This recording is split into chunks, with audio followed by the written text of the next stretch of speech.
Hey, good afternoon to you. It is 4:07 here, News Talk 105.9 WMAL, where we are making sense of the news. Coming up, Dr. Stanley Goldfarb talks to us about the Biden administration's ghoulish attack on children.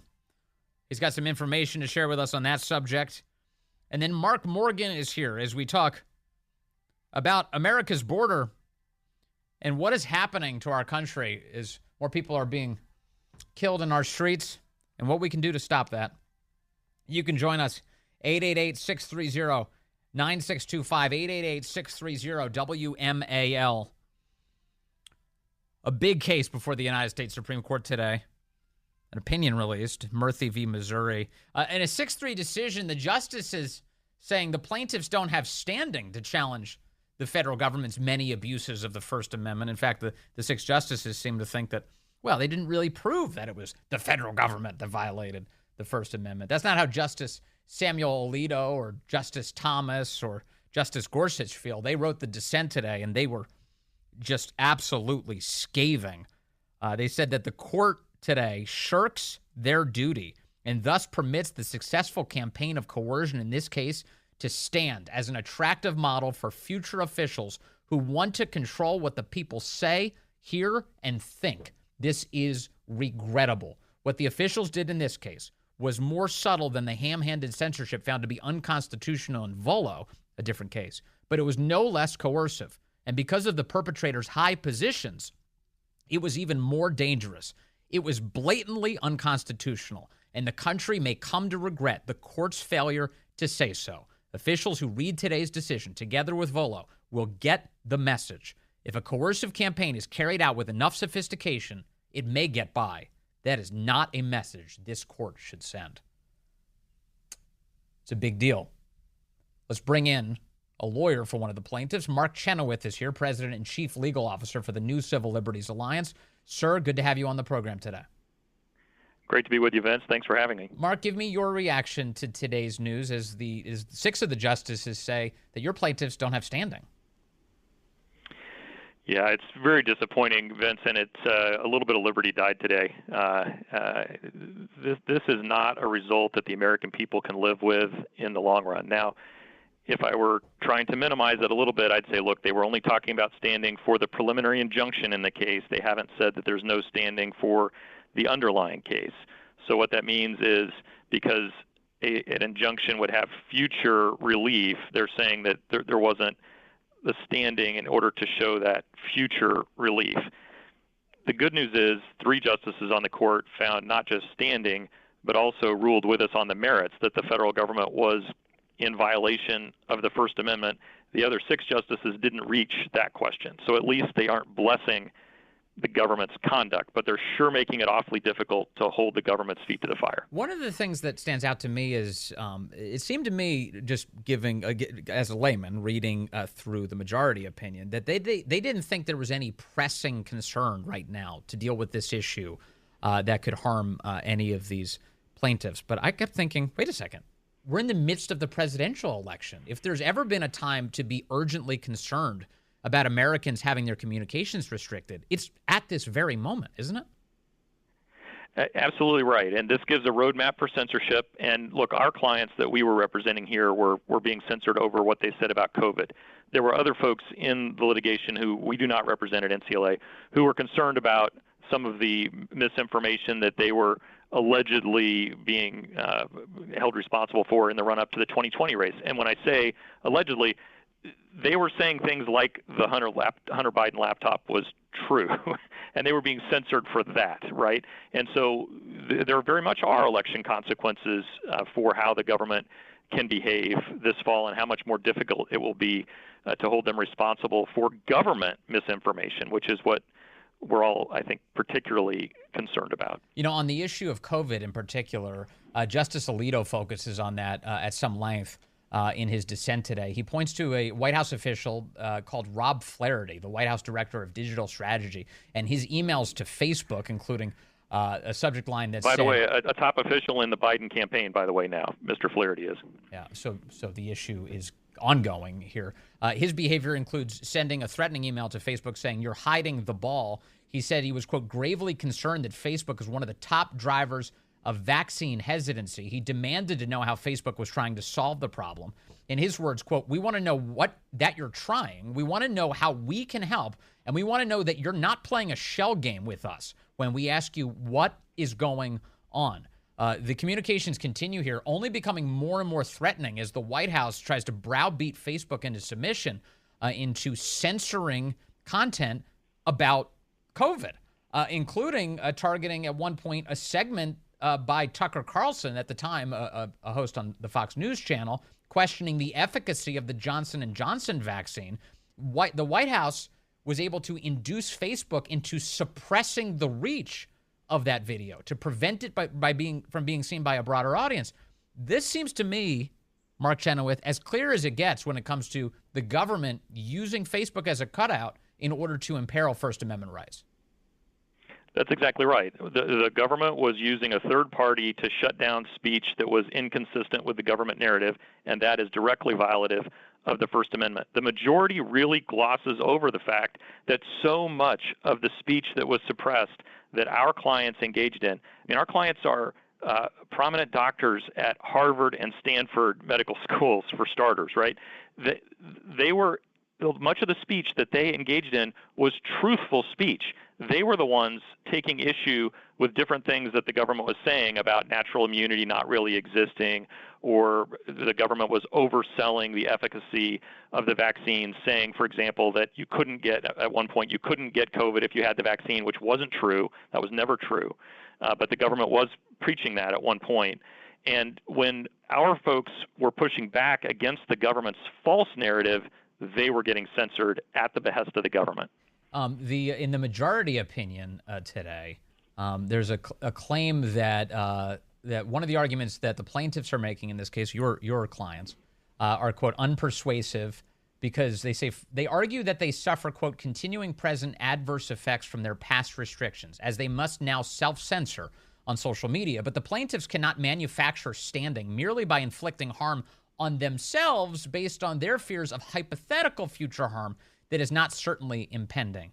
So when I read this little section of the majority opinion, Mark, what I'm hearing is that if you know that there's a government threat to your ability to speak, and there's a looming threat that's going to censor you, and it leads to a chilling effect in that you don't express views because you're concerned that you're going to be banished from expressing other views going forward, that's a First Amendment violation. How can the justices not recognize that? The dissent was all over this. They said that the majority was creating new standards in the decision today, and I think that's exactly right. You hit on it. Usually, if your speech has been chilled, that's a First Amendment violation. Here they're saying, well, you can't manufacture standing on that basis. But wait a minute. What the government was doing was taking advantage of the fact that our clients had accounts on Facebook and Twitter and other social media platforms that were valuable to them. They had followers. They had built up groups of followers that they didn't want to lose. And by the government using these platforms to coerce our clients and to shut down their speech and threaten them, they were using the threat of being deplatformed, of losing access to their audiences as a sort of backstop for to stop saying things that the government didn't want them to say. So that's absolutely what you said, Vince. That is chilling their speech, and it's using these third parties to do it, and that is absolutely violative of the First Amendment. Mark, how much control does the government, in your view, certainly having gone through this and looked at all the facts, how much control does the government wield over these social media companies, as you understand it? Well, I think anybody who wants to know the answer to that should read the Alito dissent, because he goes into great detail and does a very nice job with respect to one of the platforms, which is Facebook. He marshaled a lot of the best evidence about what was happening to Facebook, including their need to rely on the government to push back against some of the European Union regulation, and how that really put the whip hand in, with the White House over them, and that's why their responses to White House demands are so subservient. Yes. And the fact that the majority treats Facebook as, well, they didn't accede to everything that the White House said. Vince, they changed their policies on a routine basis in response to demands from the White House that they do so. And our clients were then censored as a result of those changes in policy. And you can see in the communications, you mentioned it, they're subservient, they're groveling. The Facebook is crawling across the floor on their hands and knees in order to suck up to the Biden administration. And that detail that you just brought up, that Alito brought up in his dissent today, is one that I hadn't contemplated before. You know, we often talk about Section 230, all these protections that these social media companies have, and the looming threat that the government is going to come in and strip those protections away. The other piece also true. Yeah, that is true. But the other piece is that these companies have business in other countries. And when they square off with those countries, they're hoping that the federal government is going to stand up for them. That's an important element here. And the Biden administration implicitly leaving them with the impression, we're not going to be there for you unless you carry out our propaganda. That's right. Play ball with us and be part of the censorship industrial complex, or we're not going to be there for you in pushing back against European regulation that's unfair to you, on whether it's on data privacy or whatever else. It's remarkable. So you mentioned some glimmer of hope here. What is ahead for us? Is there still a chance for a victory for the First Amendment? Well, there's a glimmer of hope. I mean, I will say this. If the court was going to make this ruling on standing, it should have let the attorneys for Jill Hines and the other individual plaintiffs stand up and speak to the court. In the court, they let the Solicitor General of Louisiana speak. We asked for separate argument time, and we didn't get it. And they asked questions about standing to the Solicitor General of Louisiana. He was not the person in the best position to speak to the standing for the individual plaintiffs, including Jill Hines. If they were going to issue a decision on this basis, they should have heard directly from Jill Hines' attorneys, not just from the state of Louisiana. But having made that mistake, they're now sending the case back to the lower courts. The preliminary injunction is dead, but the whole case isn't. We'll have the opportunity to try to salvage something here, but they have made it very difficult. They've really created a very small needle that you have to thread in order to show the level of traceability and redressability that they say that you're going to need to have. And I think if this 20,000-page record, Vince, wasn't enough for someone to show that they met the tests that the government is laying out here, how is any ordinary American who's getting censored on Facebook or Twitter in the future ever supposed to be able to stand up and assert their First Amendment rights? They've I think, deliberately created a very high barrier to the ordinary American being able to vindicate their First Amendment rights. And it allows the government to distort the public consciousness away from reality, which continues. That's right. Thank you very much, Mark Chenoweth. Thank you for your time today and your role in this fight. Really appreciate you, sir. Thank you. NCLAlegal.org if people want to learn more. NCLAlegal.org. All right. To the phones we go. Mark calling in from Landover Hills, Maryland on line 2. Mark, good afternoon, sir. You're on the Vince Coglianese Show. Hey, Vince, what's happening, buddy? Haven't talked to you in a few days, but I want to tell you, buddy, I agree with you totally. This is a very sad day for our country, and people better remember this day and listen to that gentleman named Mark also that called Mr. Chenoweth. Yes. That talked to you, because this is a very, very sad day indeed, because, man, they can't allow that to happen, and that is one more step towards Marxism. Vince, you know this, buddy. For sure. What do you think of Justice Alito's dissent here, Mark? I think that Justice Alito, like Mr. Mark Levin says, is an honest man, a good man, and he's all over him because he should be, and he's doing what's right. And the other justices, I don't know what they're thinking about. I know. Vince, it's terrible, buddy. It hurts me. It's terrible, man. I mean, it hurts me. And in the left, you think about this, Mark. What does the left say about the current composition of the court? Not good enough. We need to tear it down. We need to destroy it. We need to pack it. I'm like, really? Because here you have just three guys. You've got Justice Alito, Justice Thomas, Justice Gorsuch. I have to say, in Justice Alito's case, my respect for him has risen astronomically in recent times. And I love that his family is just fighting back against all of this craziness that the left is trying to inflict on them. The appeal to heaven flags, his wife wants to put up a Sacred Heart of Jesus flag during Pride Month. I just love everything about the Alitos. And here he is on the side of decency and the Constitution and the American people yet again, Mark. Yep, he always is, Vince, and that's what you and I have talked about before. I mean, these people that are for this, they lack common decency, And they don't understand, Vince, that the government works for us and is supposed to facilitate us, not try and take our rights away from us and make us antisocial like they do. Yeah. You know this, Vince. It's terrible, buddy. Let me let you go because I know you said you had a lot of calls coming in. Mark, thank you. I appreciate the call. Now, this is an urgent thing, though. We have urgent threats to liberty, so we need a Supreme Court that acts like it. Hoke's in Round Hill, line 1. Hoke, good afternoon, sir. You're on the Vince Coglianese Show. Hey, Vince. First off, I'd like to say I'm very disappointed in Amy Coney Barrett, and I am thrilled that Justice Alito would call her out on it. But my question, and your guest Mark kind of answered it, but my question is, if those plaintiffs did not have standing, then who the hell does? Yeah, I mean, these are doctors and social media users who have been, who found out, they have evidence that the government encouraged these social media companies to shut them down, and then the social media companies, under duress, do that very thing.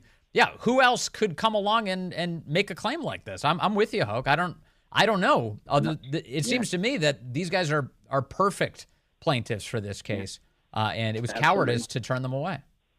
Absolutely. The only thing I can hope for is that they're just being just a little bit cowardly and that they're trying to temper the expectations when they come out and grant immunity in the case to Trump. Yeah, I'm not holding my breath. I know what you mean, though. It's like one of those things where you get suspicious of these Supreme Court opinions. You start to think, are they just trying to calm the left down before they rile them up again? I don't know. I'm going to sit on the side of a little bit of pessimism on that subject for now. We'll see. We await that opinion, Hoke. You're right about that. We await the immunity opinion. The left's very exercised about that. How can you say the president has any level of immunity whatsoever?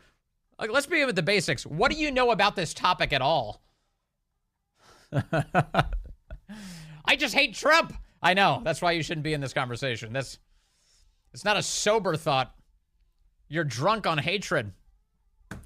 Joining us next, Dr. Stanley Goldfarb is here. He's a real doctor, the chairman of Do No Harm, pushing back against a fake woman called Rachel Levine. That's Richard, for those of us who are normal, who's trying to get rid of age minimums for transing your kids.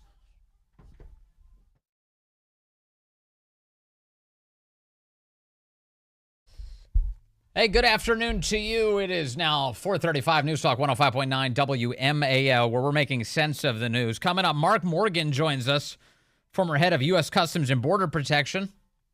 We will talk to him about the state of what we once knew as our border, as well as all of the crime that's coming across it, and the words out of Alejandro Mayorkas' mouth today as he insists, everything's fine, everything's fine. You can join us, 888-630-9625, 888-630-WMAL.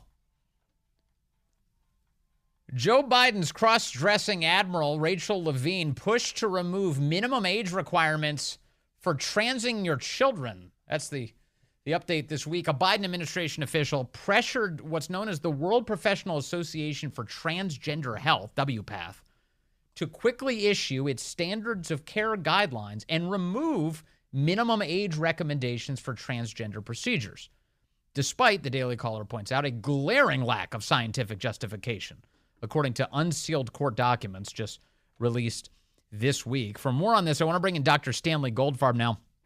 He's the chairman of Do No Harm. He'd like to restore medicine to its rightful place of protecting people and making them better.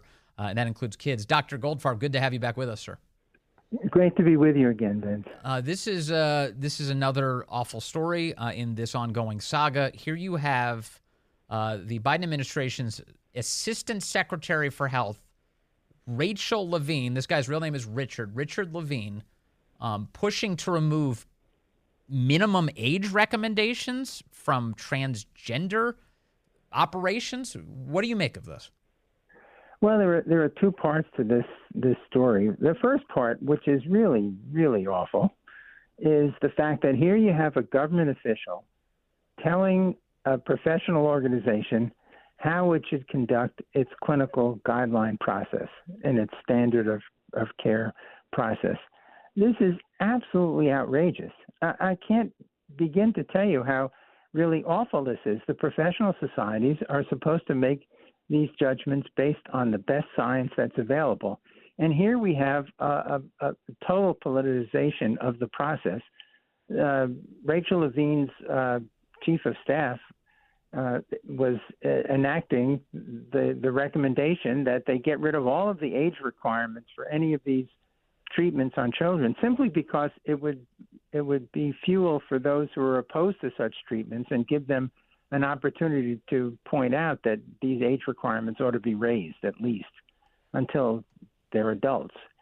So that's absolutely an awful process question. Yes. And then, of course, you have the clinical question where now we're removing all of the requirements for these children to have these surgical procedures that ultimately will lead them to have a life that will make them patients for the rest of their lives, yes, will lead to a whole bunch of medical problems for many of these children. yes. And again, that's a terrible thing as well. I think we're very disturbed about both the process and the content of this story. Yes. And I think it's something that people should be absolutely outraged about. And no matter how you feel about the topic itself, the very fact that you have a government official intervening themselves into this process by a professional society is just awful. Dr. Goldfarb, isn't one of the effects of this so-called transgender care that it leaves people sterilized and barren? Yes, it certainly does. If they go through the whole process of puberty blockers and sex hormones during puberty, they don't get to go through puberty, and then their normal development, their normal reproductive development is damaged, and many of them can be sterile on that basis. It becomes a crapshoot as to all the complications that are going to occur. Let me. There's some audio that's relevant to the conversation you and I are having. This guy, Richard Levine, again goes by Rachel now. He said in June of last year that he is glad he waited until he was an adult to undergo any of this. Take a listen to what he actually said on a stage. Stand by. Here's the audio.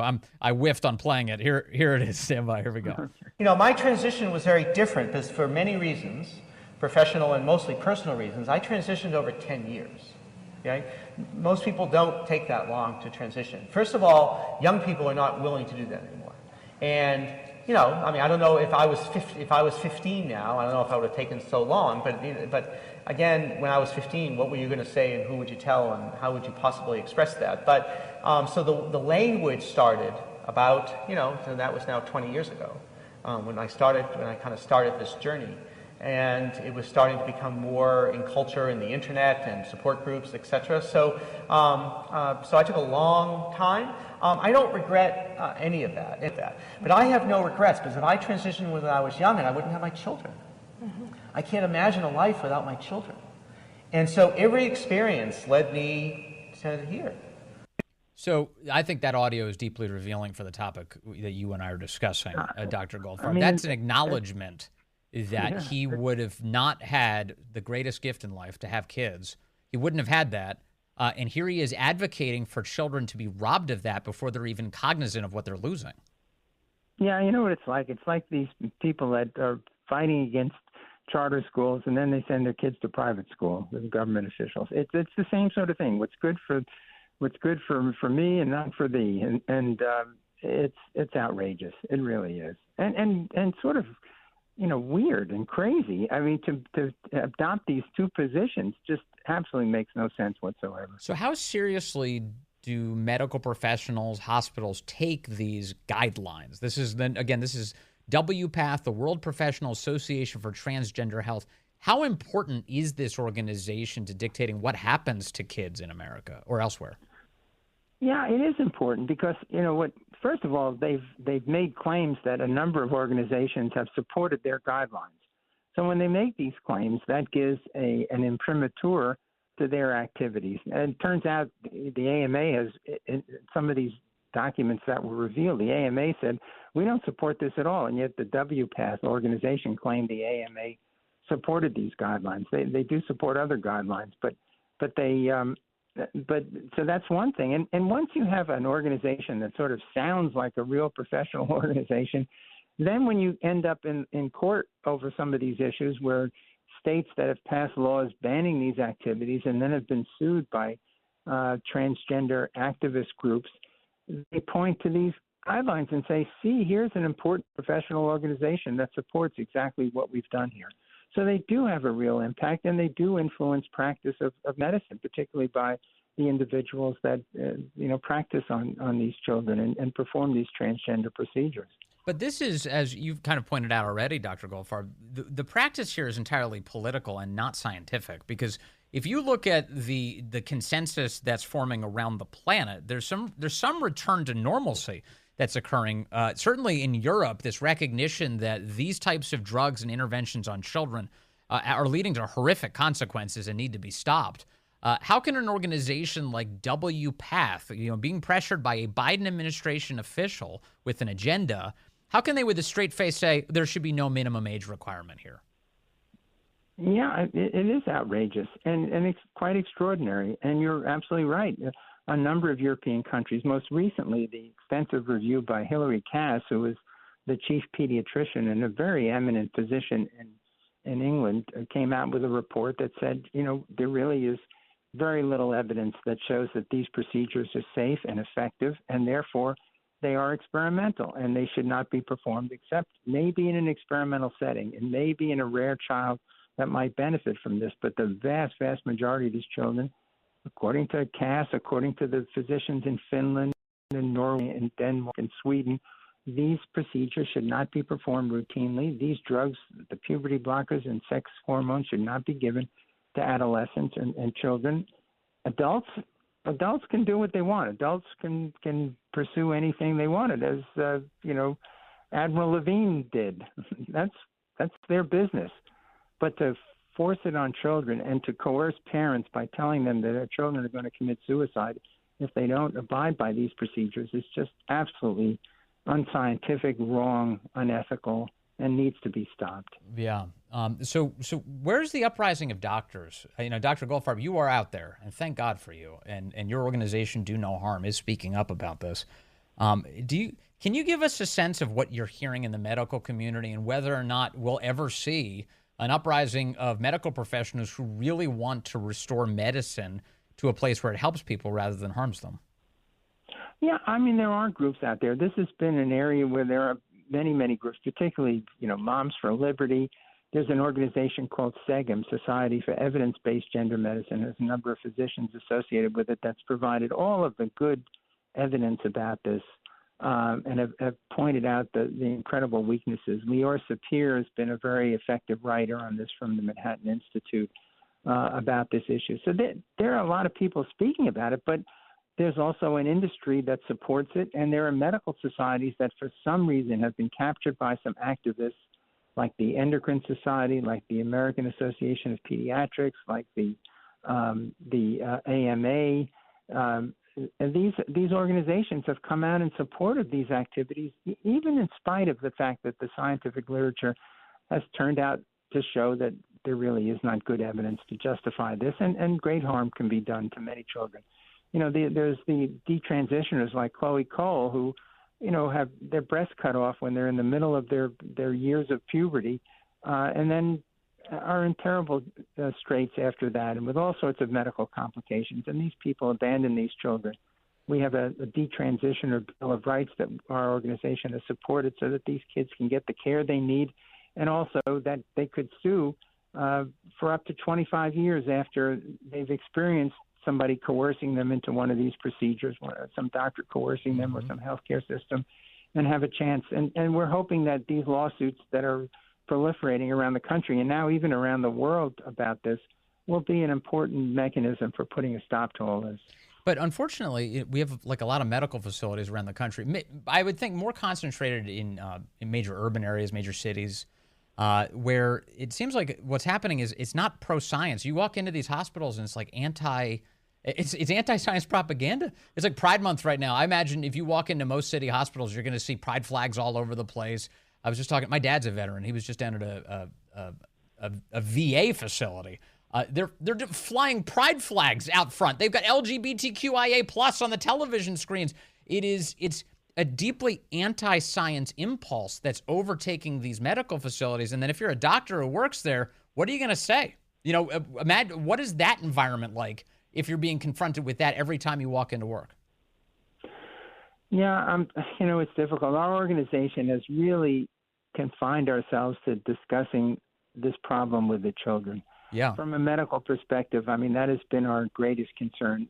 Adults have all kinds of paths that they can choose in life. It's a wonderful country that allows all this, unlike some countries in the world. So, that if that's the way an organization wants to go, God bless I got them. that. I guess the point I'm children, making is that these doctors are being pressured into a culture of silence around this issue, and it affects kids in a big way.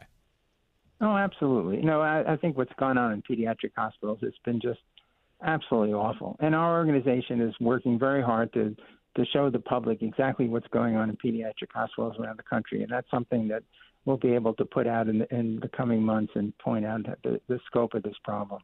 Finally, what do we do about this to the extent that it can be dealt with? If you've got, a Biden administration official creating imminent danger for children all around the world, but specifically in America, what do you think the next step is here? I think the next step is to get rid of Rachel Levine as Assistant Secretary of Health in the military. That's what I think. Yeah. I think there needs to be accountability for this kind of behavior. It's horrific. Honestly, one of the biggest scandals in a time that there are so many. Dr. Stanley Goldfarb, chairman of Do No Harm, thank you very much for your time and your wisdom today, sir. Good to talk to you. Thanks, Vince. Great being with you. That's Bye-bye. Dr. Goldfarb weighing in on this ridiculous thing. What a freak show. And it's not just being isolated. It's not just Rachel Levine cross-dressing. As Dr. Goldfarb pointed out, adults make all sorts of decisions. They take all sorts of paths. But here you have Richard Levine saying that there should be no minimum requirements on this. More kids should be imperiled, as the honest people within the scientific community have been admitting more frequently that this is bad, what's happening. This is deeply dangerous to children. We had a caller last hour who mentioned that Miss Maryland is actually a Mr. Maryland. It's a dude who stole the title from all of the beauty pageant contestants, the women who've been working for years to get to this point. So a dude steals that honor in Maryland. And here's so in the meantime, literally in the last hour, the Daily Signal, great publication, Mary Margaret Olahan, great reporter, just published the following. Exclusive, Miss Maryland contestants push back after male winner steals their crown. This story, again, just out, pointing out that on June 1st, the beauty pageant crowned a man the winner of Miss Maryland USA. And a number of the contestants felt that they had not been granted the fair and supportive environment that they had been promised. The male winner goes by the name Bailey Ann Kennedy and identifies as a transgender woman. The day he was crowned Miss Maryland USA was also the first day of Pride Month, a fact that was not lost on the contestants. I was shocked, one contestant told the Daily Signal, as she described how she found out that she was competing against a man. This contestant, who asked to remain anonymous to protect her privacy, will be identified as contestant A. They're scared. They can't even say it in public. Quote, I had mixed feelings. I started to think that the winner might be predetermined. Oh, honey. The winner was predetermined. A transgender woman gets crowned during the first day of Transgender Pride Month? She asked. She's putting the pieces together. It did not seem like a coincidence, especially when the owner of the pageant is a transgender woman herself. Oh, the plot thickens. So a dude, pretending to be a woman, is running the pageant of actual women, includes a dude, pretending to be a woman, in the pageant, and then awards him with the crown. I was feeling like neither myself nor my fellow contestants had a fair opportunity from the beginning. Yeah, this is called equity. That's how that happens. So it's even worse than that, if you can imagine. Kennedy will now go on to compete for the title of Miss USA in Los Angeles in August. The 31-year-old beauty pageant contestant, once again a dude, who would reportedly be the oldest Miss USA winner in pageant history if he wins. I'm not ruling him out. What do the betting markets look like right now for Miss USA? He's 31 years old. Everybody's in their 20s, these beautiful girls. They're out there. They're trying to compete for a beauty pageant. There's a 31-year-old dude who's stealing the title right now from them. That dude is married to a Marine Corps officer by the name of Casey Guthrie. Unfortunately, I don't know if Casey is a man or a woman. This is like this saying, you may as well say Pat Guthrie is this guy's spouse. I have no idea. I can't tell you. I have no idea. Casey, man or woman? Kennedy describes himself as a military wife. Immediately after winning the Miss Maryland contest, Kennedy marched in the Capitol Pride Parade in Washington, D.C. Just to rub it in. The women are now speaking out, but anonymously. They're too scared to tell the truth out loud. Mary Margaret Olohan, as always, digging in on this topic, getting some answers. She'll keep digging. We'll keep digging. And we've got a lot more ahead on the Vince Coglianese Show. The border's open. Mark Morgan knows all about that border and how to fix it. We'll talk to him next.